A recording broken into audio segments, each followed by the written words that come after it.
Hit it. Hey everyone, welcome back to another episode of Inventing Construction. I'm Ross Griffin, and today we have a very special guest, João Dias. I hope I didn't butcher your name, Perfect. now, João, but we'll see. We'll see. As you will remember from all our other sessions, I like to butcher people's names. But today's session is on project controls, and the topic of today's session is the project controls gap. The four subtopics of today are poor contracts, weak requirements, and oversimplified focus. We're going to dig a little deep into that topic, I think. The second point is the shortage of professionals and qualified talent.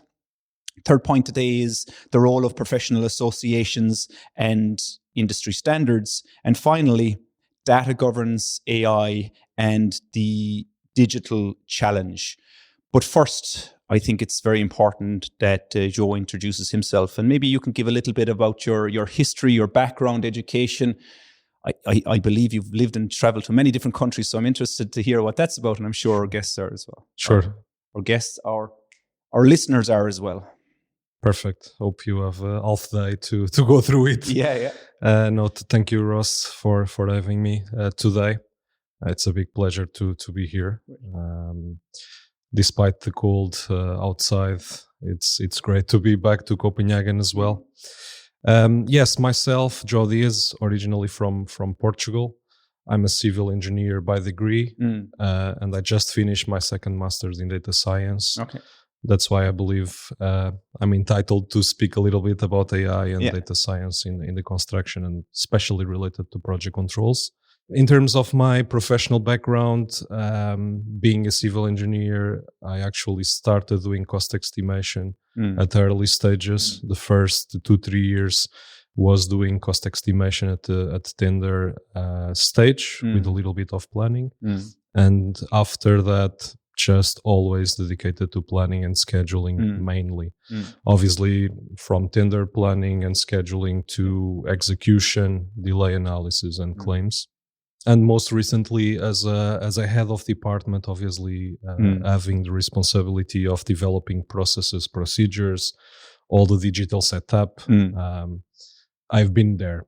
In terms of countries, started in Portugal, as mentioned, and I've been obviously delivering tenders in multiple countries in Africa, from Cameroon to Congo, Algeria multiple times, Niger, in Niamey as well, been there. And then as an expat in the last 11 years, I've been a great part of the time in Trinidad and Tobago, building a multi-billion highway project. I've been as well in Costa Rica, on the largest terminal container in the Caribbean coast. And then in Europe, UK, Netherlands, Denmark, Lithuania, Germany, Portugal, and the list goes on. Yeah. So I think that really gave me a good perspective on, actually one of the points that I shared with you was about the cultural background matters. Yeah. Because what I faced when I was living in these countries and working, you need to adapt the way of working. You need to adapt to the people, right? The importance of the people.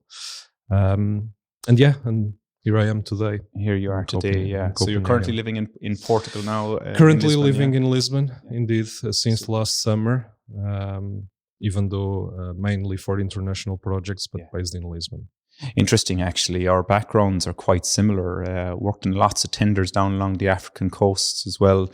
Generally infrastructure, harbour projects, also similar in the Caribbean and Central America on harbour projects, highways. They're complex projects, huge investment, and often very contractual, because your finance is coming from, whether it is the European Investment Bank or other investment institutions, your contract becomes a very key component there. Yes, and traditionally as well, I think project controls gap is there, right? Yeah. So you end up investing and paying more attention to the commercial and contract rather than actually planning the job properly. Retrospective rather than upfront. Yes, always retrospective indeed. But But I think maybe we can continue within that kind of poor contract, weak requirements, and over simplified focus. A lot of the major projects we see today, whether it's major infrastructure, these mission criticals, whether data centers, pharmaceutical, all of that, we often hear of huge challenges they're having on projects. And it seems to be the same challenges: cost overrun, time overrun, quality issues, arbitrations, big challenges on the projects. But what's your opinion on this? To be honest, and again, being on the project controls field, I think change will happen, right? No matter where you are, how well your contract is designed. It's inevitability. The change will happen. So most likely the delays will happen. I think the most important part is to accept that. Obviously, when you accept that, you should be managing the change properly. Yeah. And I think the worst part is you jump on a project on a new company, and the first thing that you notice on a project controls, either commercial focus or execution and planning and scheduling focus, what you face is the lack of change management, right? Yeah. You are late, you are delayed, but no one knows why, the reasons. You cannot. Again, even if you jump on a retrospective claims and extension of time assessment, it's really hard to dig deeper and understand the reasons why.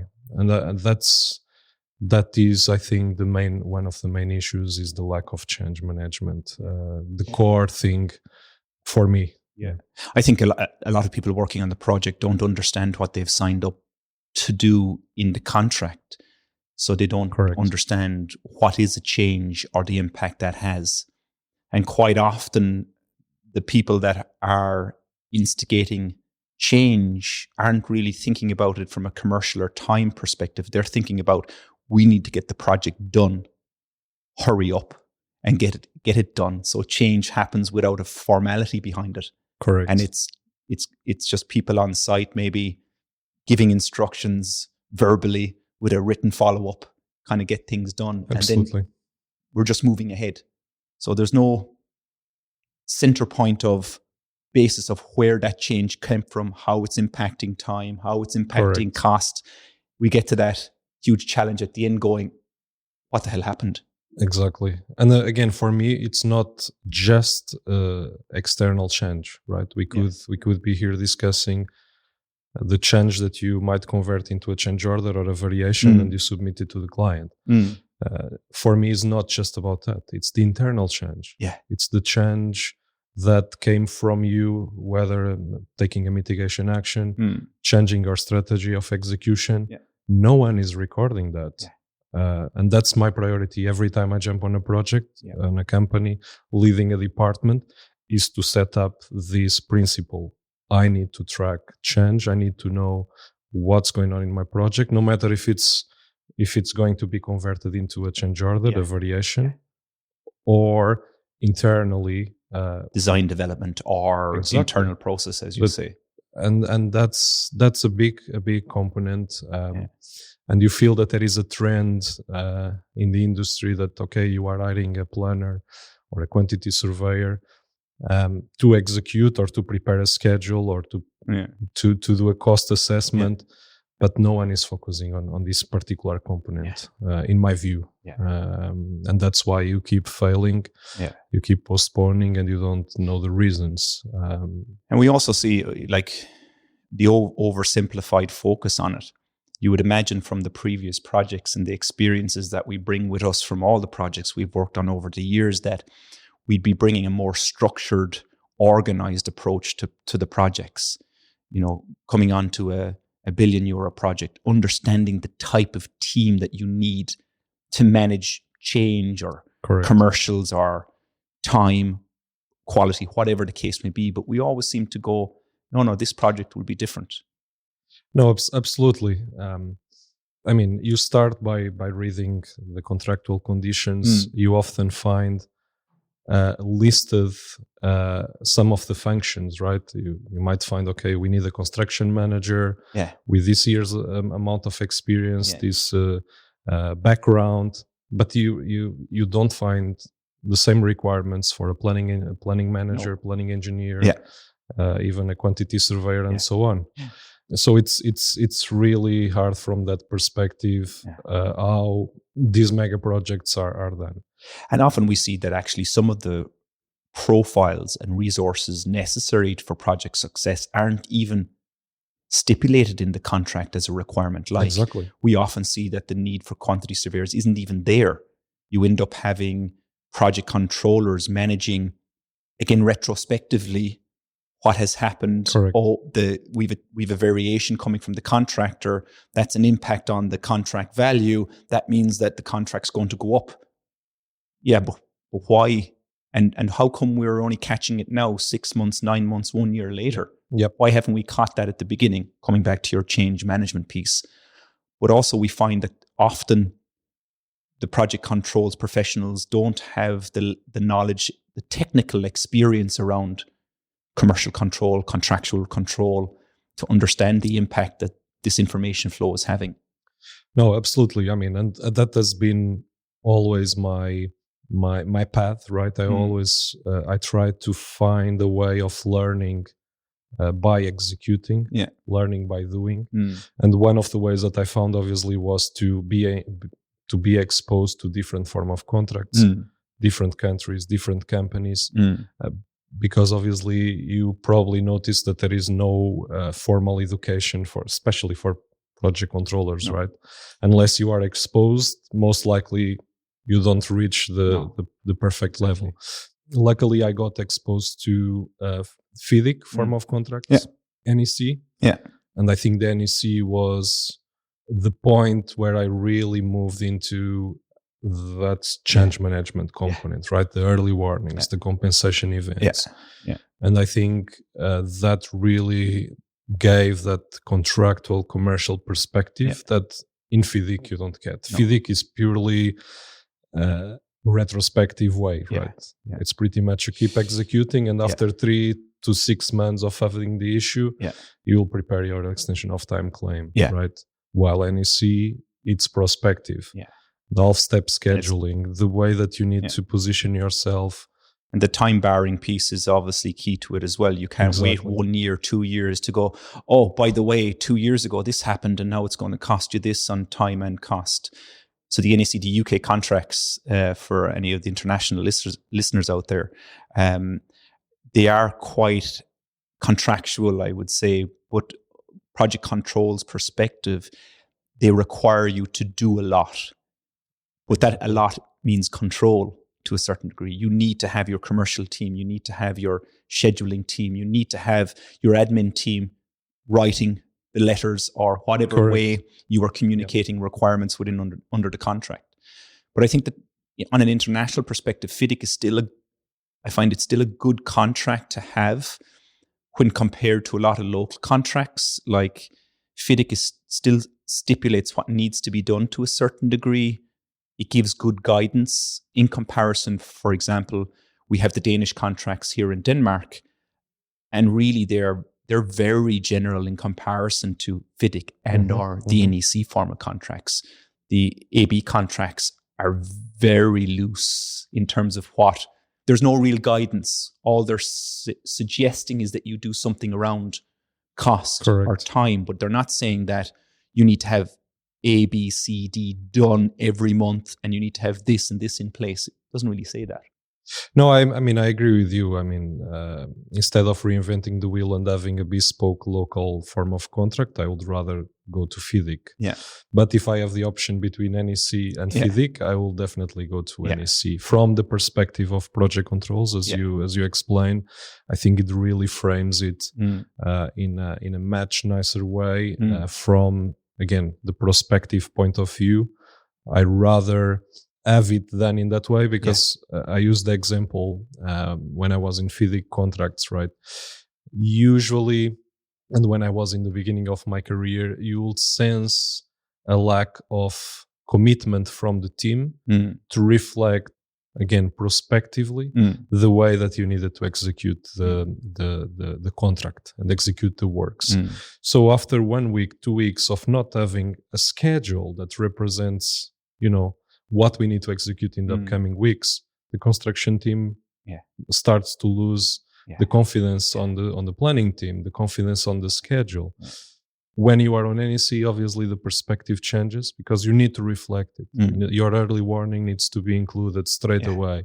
You need to have a realistic schedule and the realistic sequence for the upcoming weeks or days. So that really builds more trust, in my view, more commitment, brings the people together.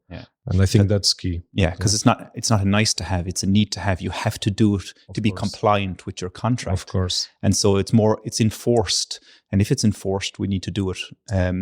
If it's suggestive, correct, and it's not an enforcement, then people will step away or back from it in reality.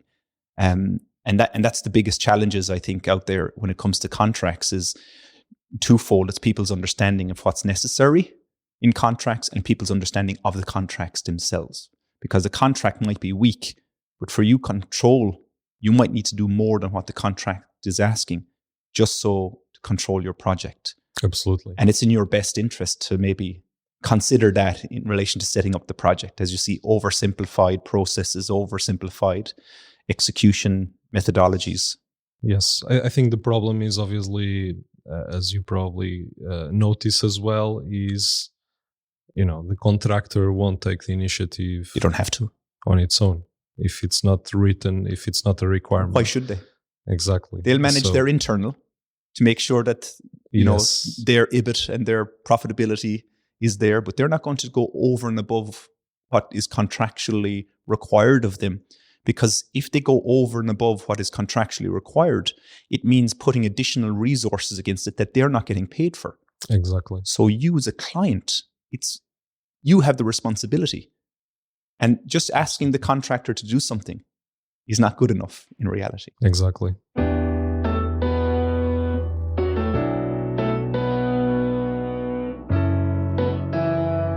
And a lot of clients, I think they struggle with that understanding. I think it's because of where they're getting the advice from, potentially. A lot of contracts are formulated by legal teams, not necessarily project controls and or commercial specialists. And so, but the legal teams don't understand project controls or commercial. That's not their skill set. We would never expect them to understand it. Correct. So we need more inclusion on the client side for the specialization. So if you're a client or a customer and you want cost control, then you need to be asking a cost specialist for advice on the contract. Your legal team aren't going to give you that. They don't. Absolutely. Their knowledge base isn't there. Absolutely. And I think on top of that, I totally agree with you. I mean, I usually give the example of one of the largest projects where I was involved in central London.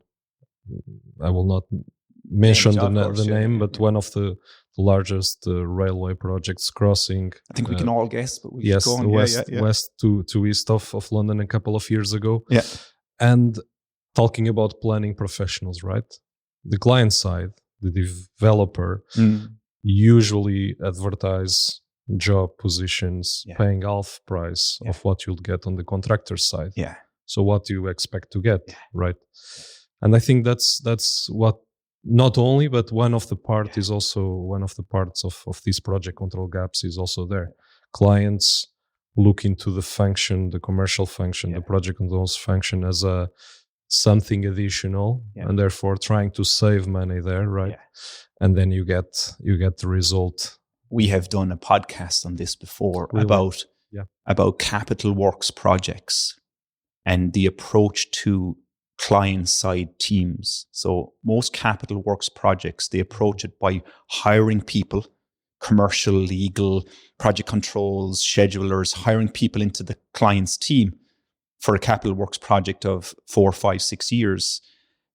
And our argument is that, but if you hire a person, you're not getting standards, you're not getting processes, you don't even know the level of knowledge and experience you're getting, because you might not understand the role. So if HR are hiring a scheduler, how are HR vetting the scheduler's capability? Correct. And if you're saying, well, the salaries are also lower, then what is the quality of the scheduler you're getting? It makes more sense from a client side to build partnerships and alliances across the specializations and bring companies in there to deliver that specialization, because they're getting processes, they're getting standards, they're getting procedures, reporting, experience, skill sets, all of that. It's funny you should say that, because we talked about it in the previous podcast, but it seems to be when you bring that up for clients, they have this idea, no, we want to build a big team going. Yeah, but you can see, I mean, it's just, obviously, it's just go to the browser, Google it, you see the major EU-funded projects, all of them completely with huge cost overruns, right? Yeah. And I'm talking about the mega major projects, doubled in budget, 3 times delayed, and it keeps going. You know, that's the main concern here, right? There's lots of talk about it. There's lots of books written.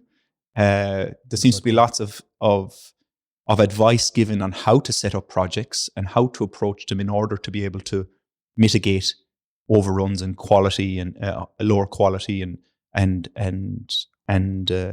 increase costs. But yet, for some reason, we don't seem to do it right. We do the same thing as we've done previously. Exactly. With the idea that this project will be different. And the problem is, you know, in the end of the day, it's us that are paying that, right? It's the taxpayer. We are paying that. Yeah, exactly. It's hitting our pocket. Yeah. And that's why I'm also here, obviously, today, you know, to create awareness, to raise the voice, because we must stop. Yeah. We must stop, you know, the madness. Yeah. Exactly. We were talking about this again in another podcast. I think in Denmark, the industry is worth about 42 billion euro approximately per year.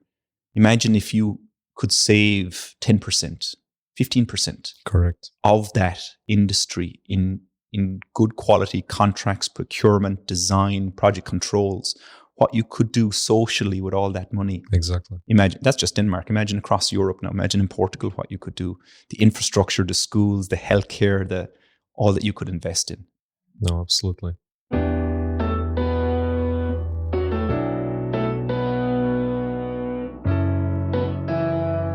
We were talking a little bit there about kind of the talent and the shortage of professionals around project controls globally.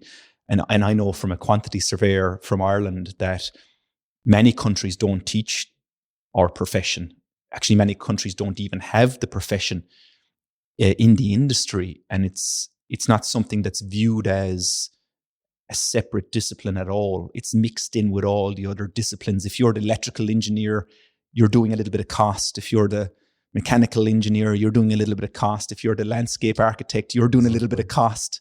And all that feeds into someone, the project manager on top, who hates doing cost, who needs to report to a client.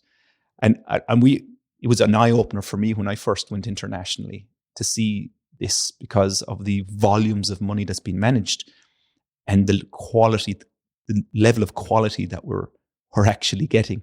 Absolutely. An Excel spreadsheet managing €1 billion, unconnected from any type of design or change management and so on. What's your experience in that now in the countries you've traveled through? I mean, I think UK, I do believe is still ahead, because you do have university degrees for quantity surveying, construction management, and so on. Yeah. So it's, and even scheduling, you can do. Maybe a postgraduate diplomas on those sort of scope. But when you see outside of the UK, the rest of Europe, as myself, right, the civil engineer that jump into a cost estimation job. I mean, it's scary, right? Yeah. No training, no formal education. No. I was just, getting the knowledge from my superior, my line manager, that luckily was 30 years on the field and could definitely pass that, but not in a structured way, right? It was, okay, you need to do this unit rate, just go for it. Yeah.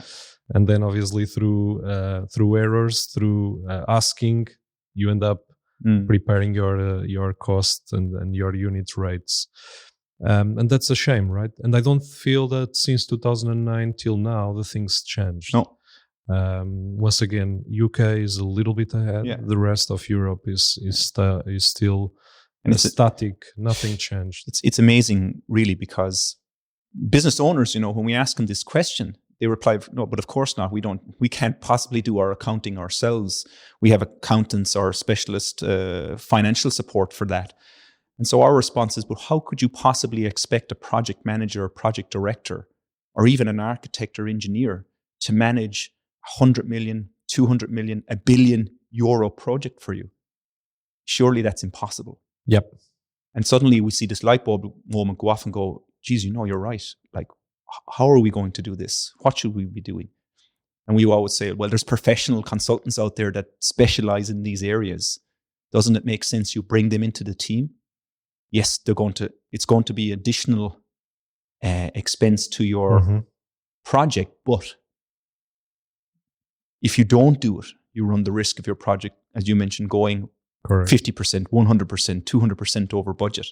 Which would you do? No, absolutely. I mean, and I have been in both sides, right? Been on the owner side, on the GC side, on the consulting side. Yeah. So I have that experience. And nowadays, even though I'm on the developer owner side, I mean, if I need to ramp up the expertise, obviously I rather go to the market and get professional help than actually trying to hire someone permanent on a market that is, again, there are no one available, right? The good guys are busy. Yeah, the good guys will be kept wherever they're going to be. Exactly. So I rather have professional services supporting me, even for a specific period of time with the right scope. Yeah. But I have the guarantees that I can ramp up faster, right? But there seems to be a reluctance in the industry to do that, to bring in these specialist consultancies. No, we this idea that consultants are expensive, but they offer you flexibility. And they also, as we mentioned earlier on, they offer you process, they offer you specialization, they offer you standards. You're not buying a person, you're buying an entire organization behind it that, if they are the right specialist for you, can really improve your project delivery. No, I agree with you. I think obviously you need to know who to choose, right? Yeah, I truly believe, and after being in the industry, I truly believe that there are some large consulting out there that don't offer the value. Yeah. That somehow end up acting as a resource deployment. Exactly. Maybe that is bringing that bad connotation to the guys like yourself, smaller, specialized, right? And I have seen both, right? And that's probably the problem. We're having discussions with some big kind of customers at the moment about this. Their internal setup is secondments. I need 2 bodies. I need 1 controller. I need 1 scheduler. And they were asking us, is that something you can provide? And my answer to him was no, because that's not what we provide as a service. Exactly. What we provide is strategy. What we provide is the implementation and management of that strategy from a commercial perspective, risk, cost, change, all of the above. Yes. And that didn't really go down too well, because that meant that they would need to change their process. So it's easier to go to the big consultants and go, I need 4 bodies, 3 bodies, bring them. What are you buying? Yes. I think that, if you're buying bodies, you're not really buying professional advice. And for projects of such scale, you need professional advice, not bodies, in our opinion. But of course, that's what we sell, right? So we're a bit biased when we come to that conclusion. And this is what you mentioned, right? You are not buying the procedures, the processes, the value added by having a team with the knowledge that can actually maybe, if you need something on risk, you can actually plug it in quickly. Absolutely, I agree with you. Yeah, so I definitely think the Capital Works project, the big public authority projects, the major infrastructure, we need to have a rethink. Private clients is a little bit more difficult because they can do what they like, but at least in the public authorities, we can write legislation that will say this is how we're going to approach our projects, our major projects in the future. Alliance agreements, frameworks, kind of have partnerships, that type of thing. Absolutely. But there's a lot of opportunity in that sense in the industry to change it, because, as you say, if we continue doing the same thing over and over again and expecting a different result, right? It's the definition of insanity. Exactly. Albert Einstein, quote unquote.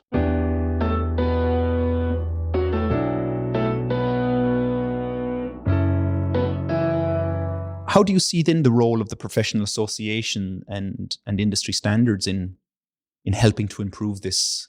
Yes, I mean, I think that definitely the professional associations have a word to say. Obviously, as you know, represent AAC International here in Europe and Africa. But I truly believe, first of all, you don't need to reinvent the wheel.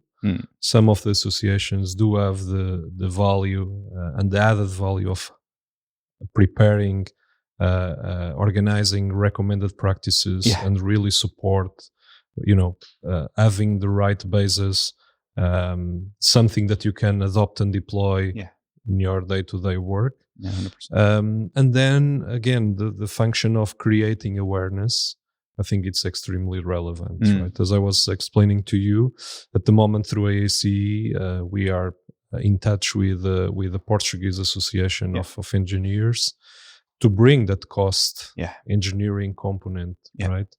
That is missing from the industry, from the academia. So we are adding and creating awareness around that through obviously an association, through an organization. We do the same thing in Denmark, actually. We don't have standards in Denmark when it comes to commercial or project controls per se.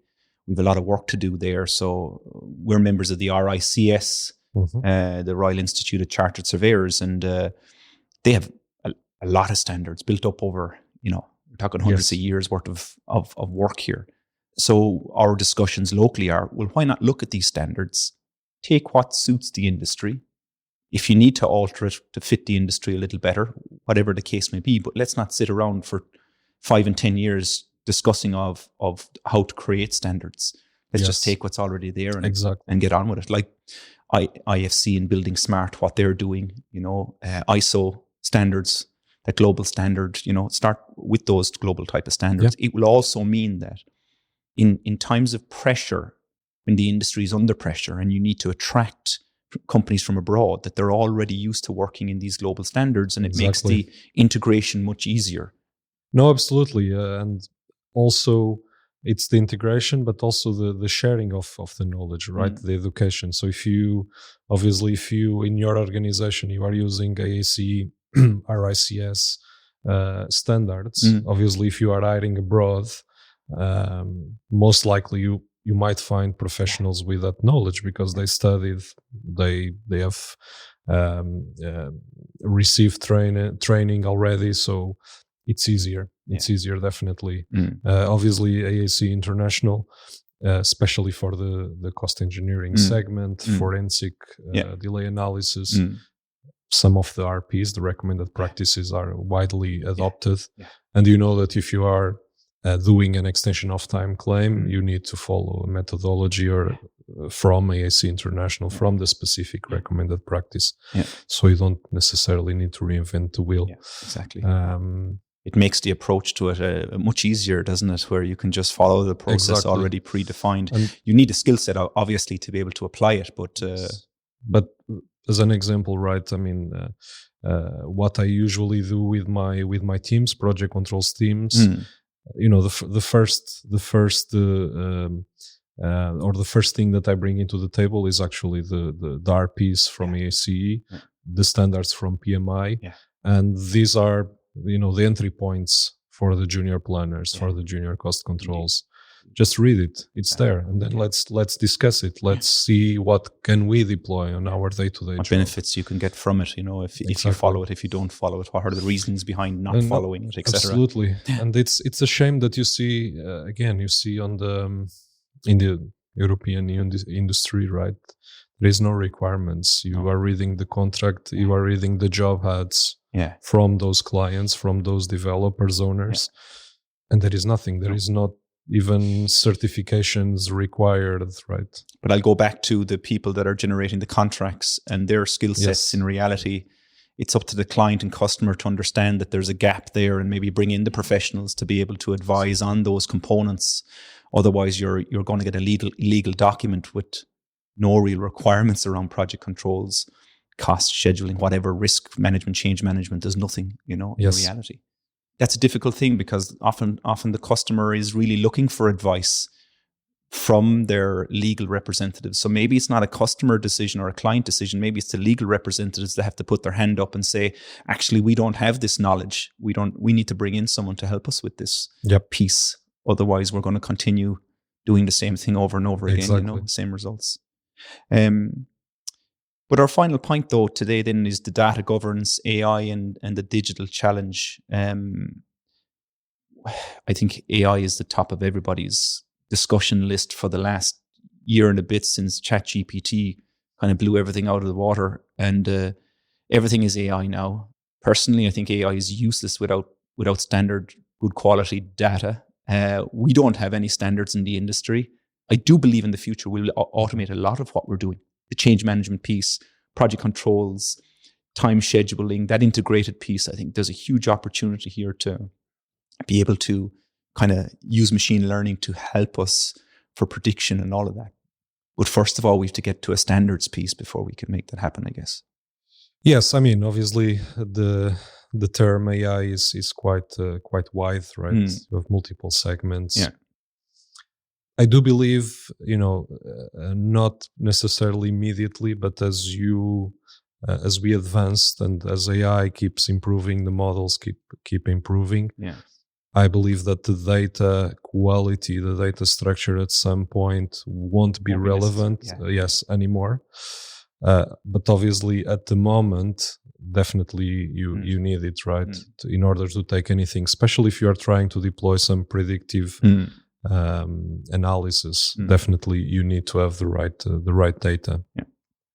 Obviously what you see in the industry is, everyone pretty much using the ChatGPT and assuming that that's AI. Yeah.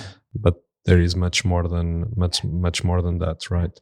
I believe that it really can help, as you mentioned, on change management, on perhaps the integration between systems. Yeah.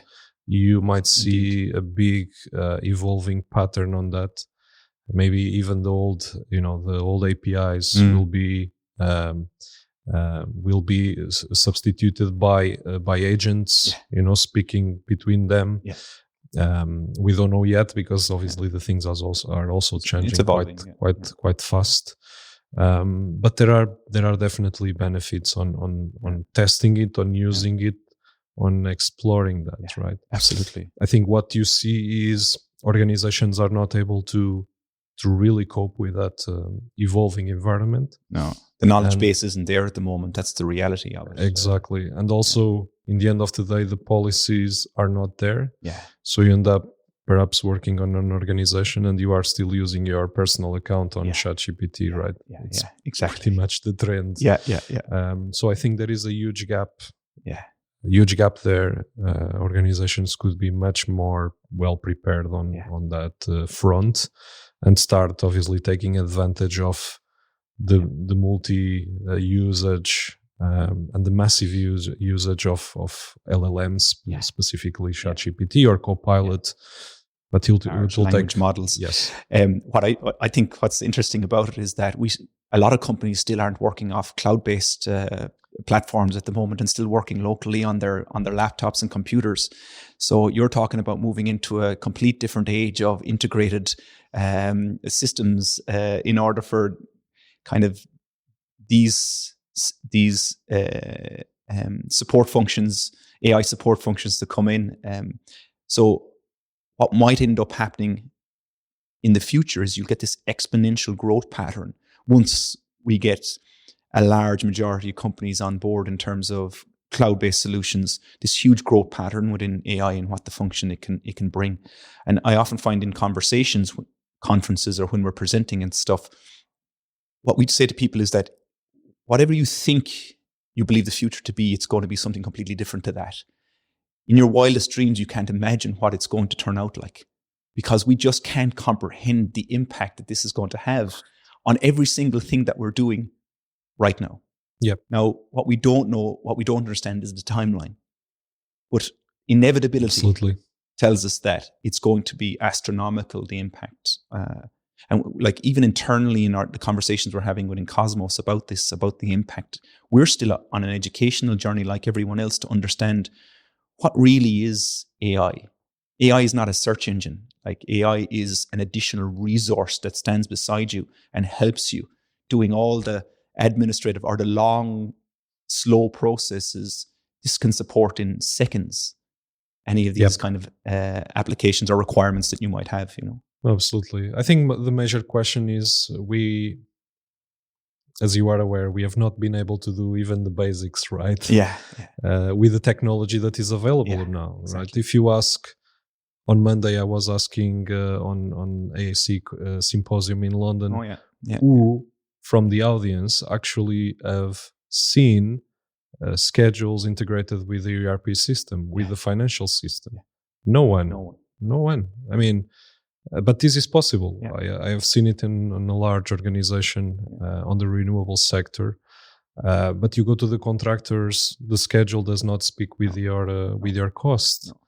You are isolated. Even the systems are on premise or are on the cloud, they still are not integrated. No.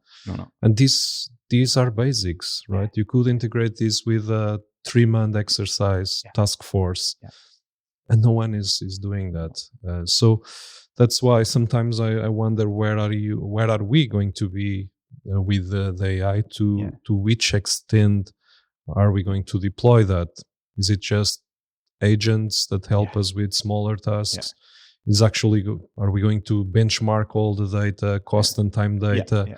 Or are we or are we just going to stay, next 20 years on using it as a search engine, right? But you're right that the technology is available for us right now for quite a lot of integration across the industry, from inception right through to handover and even facilities management. But we're still operating in that contractually. I think we're operating in that short period, short look ahead type approach where a design team design at the beginning, that design is handed over to a contractor either on a design and build and or a traditional tender client responsibility. Then it goes from the contractor to the supply chain, that fragmentation, supply chain to even material suppliers, fragmentation. And then at some point the project finishes and it's either sold or it goes into operation, and that's a different team. And so it's all fragmentation. Correct. And you have all these specialists delivering different components at different pieces. And a lot of the projects being built, the investor doesn't really care about the building. What they care about is the product they're manufacturing that comes out of that building, whether it's a data center, absolutely. whether it's a pharmaceutical, whether it is food, whether it is, battery, whatever the case may be, and so it becomes a really difficult discussion then about integration with clients, because they're going, well, no, forget about that. Let's get it built. Do the same thing we did last project. Just hurry up. No, but it's but it's a shame, right? It doesn't allow the industry to go into the next step. Again, easy integrations, the digital is out there, is available. It's just having the mindset of integrating the different dimensions. And this is not happening. Yeah. And I think this is where the public authority and asset developer owners should be coming to the front. So public authority, because they build and own and operate their buildings for long lifespans. If you look at all the public buildings currently available in any city, some are hundreds of years old, right? So it's long lifetime. They should be leading this process. And then you have developers in the residential and or commercial market who invest, develop, and own and operate those buildings. Surely there is a business case for them to become more integrated, more digitized, more automated, reducing cost, reducing energy use, up in quality, offering more back. Surely. Absolutely. But again, that's not limited on real estate and building sector, right? It's pretty much all the sectors. It is, If you go at the moment to the energy sector, there is no such thing as BIM, right? Yeah. BIM, nothing. Nothing is in 4D. Okay, you have your 3D model. Yeah. that speaks on its own, no cost, no time speaking to it. Nothing is integrated. And there is no, at least I don't see the light in the end of the tunnel unless we as a community, we raise our voices and we start to really influence the decisions. Well, no one's going to do it for us. That's the reality of it. We say the same thing about the future of quantity surveying. The future of quantity surveying is it's how we're going to write it. Otherwise we'll be written out of the future. Absolutely. Artificial intelligence and some guys who are really smart at languages and coding will go, actually, we don't need you guys anymore. This is what we're going to do. So that's why we're stepping into this, But a wonderful conversation today, and I really appreciate the time, Joe. No, thank you. Thank you very much for the trip, traveling all the way from Lisbon to Copenhagen just to have a chat. Thank you. It was my pleasure. It's great to be here with you. Chat to you soon, bud. Yeah, thank you.